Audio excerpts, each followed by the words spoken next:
giúp anh sao mà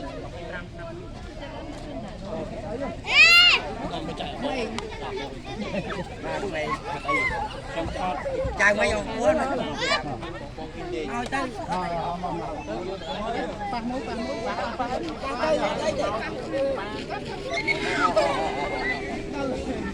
học cất là gì? Học cất là mất. Học cất.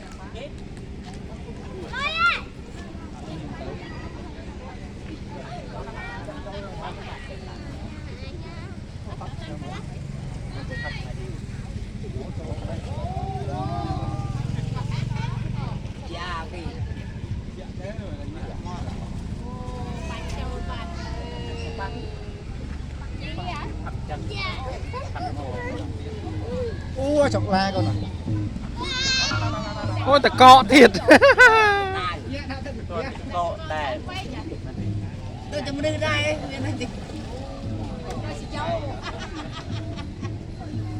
Ô, bị bom không tầm máu với mình cho tao đạn không món.